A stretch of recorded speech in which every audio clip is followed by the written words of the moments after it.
Ubaba kama wami wahamba wayochitha kwazaleka while eshadile eneyingane zasemshadweni. So ngifonelwe ke omunye ke shukuthi uma mncane noma ngizothi u-auntie noma ngizothi yini wakubo kama ozalo ubaba kama kodwa bazalwa yilo mama lo ubaba weshade naye.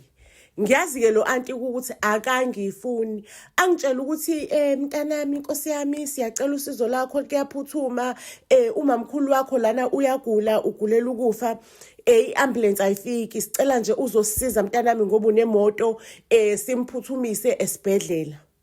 Ake ngempela ngivumeke ngiyingane enhle phela kodwa ngiyabazi ukuthi labantu laba abangifuni bahlula ngisho nokuzenzisa. Ngifika endlini ngiyafica vele umamkhulu ayibakwethu ugulela ukufa uyagula lo muntu empedeni uyayibinya isimo simbi sishubile athathweke ngempela. Ngicela ukunitshela ukuthi endleleni umuntu avelana cime emotweni. Caca ukuthi imoto kumele ipakwe eceleni umuntu nje kuphele ngaye ashone emotweni.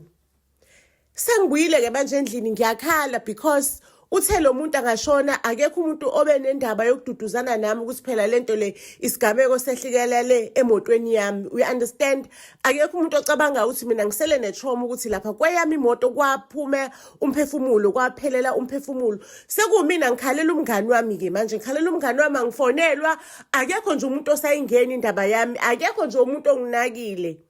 Few days before umngcwabo afike ke omunye umamphakathi ke shothi umamphakathi ke naye lo fikayo lekhaya afike kumina azongitshela ukuthi mntanami njengomndeni sihlalisanile phansi sabonisana ukuthi njengoba kwehlika isigameko esinjengalesi sehlikela emotweni yakho kuzomela ukuthi udadewethu umamkhulu wakho aze azolandwa ngehlahla kwenziwa usiko umphefumulo wakhe uthathwe ulandwe utshengiswe ukuthi kuphi ekhaya kubo. Ngithi mina mamkhulu angisho niyazi ukuthi mamphakathi angisho niyazi ukuthi mina ngiyakholwa into enjengalezo angihambelani nazo angeke ngikwazi ukuthi kuperformwe amasiko kweyami imoto. Angincenge umamkhulu angincenge ukuthi mntanami usiko lethu lolu angesikwazi ukushiya umphefumulo kadadewethu endleleni siyazi mntanami ukuthi uyakholwa kodwa lento le got nothing to do with ukukholwa it's got something to do with umphefumulo wasekhaya sifuna ukuthi sizowulanda emotweni yakho ngoba waphelela emotweni yakho sihambe siyotshengisa ekhaya kubo ngeke usisi wethu adunguze endaweni yazi siphikisana sinomamkhulu aze angibhansele ngokuthi kuzila kuni lokuthi ngigqoke igqebhezana no top skin kanti umamkhulu mina ufice ngizojima ngizohamba ngiyokodlala itennis. Shukuthi bafethu ngagcina sengivumile ukuthi yenziwe lento because kwaze kwapostpona umngcwabo kwakumele ube this week wapostponelwa isonto elilandelayo ngoba kuthiwa nje ngengcwatsho umphefumulo wakhe ungathathanga wangeniswa ekhaya ngehlahla. Ake bafethu imoto sengiyikhiphile ke garage babhizi ke benza into zabo ngaphandle umoya wami ubhlungu because mina ngiyikholwa we understand sekuzoperformwa ama rituals emotweni yami. Ngihleli endlini ngihleli upstairs camera lami le upstairs ke guys ayithi ngiyachoma nje ukuthi nginyuka itebhiso mangabe ngiye ekamereni nje sengiyangichazela ukuthi ngangibalunguze ngebalcony ngibalunguze downstairs. Umoya wami ulimele imoto yami iyasetshenzwa guys isetshenzwa ngemithi. Emva kwenyangana guys hayibo angena amanzi endlini. Kade mina ngingenza kahle nje emsebenzini wami as umuntu osubmit ama proposal ngisubmit ama proposal kuma sponsors amaningi ngikwazi as umuntu oyi-influencer ngikwazi ukusebenza nama different sponsors. Hayibo bafethu ngithi nje ngiyachama nampela ngisubmit ama proposal yabona mhlawumbe lena sengifuna ukusebenza nenkampani ecreator ijacuzzi ngizoshutha ejacuzzini ikhathi ezimnandi mase ngisubmit iproposal ngisho ukuthi this is what I can do for you on my page nginganitholela ama views amangaka ibonwa abantu abangaka lento you understand lonto leyo. Kodwa nje kucace nje ukuthi kunhlanga zimuka nomoya ngithi ngiyazama hayibo bafethu akulungi lutho. Kwamoto ke leyo ke nje emva kwakho konke iyavelana eyangena kwi car accident. Manje sengine stress sokuthi Angisho mina wami umama wadlula emhlabeni kade adlula emhlabeni. Sengine-stress sokuthi angisakwazi ukukhokhela irent, sekumele ngibuyele ekhaya. Iliphi ikhaya engizobuya kulona? Leli engingathandwa kulona? Leli elingenze ukuthi impilo yami iwe kanje?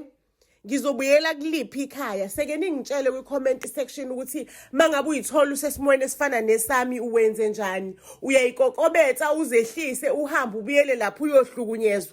Kuthiwa phela ingane yasemthithweni, umzukulu wasemthithweni, ugogo wakho weyiyenga ndoda wanyenga ubaba wethu. Yabona nje abantu bayagquza ngamagama.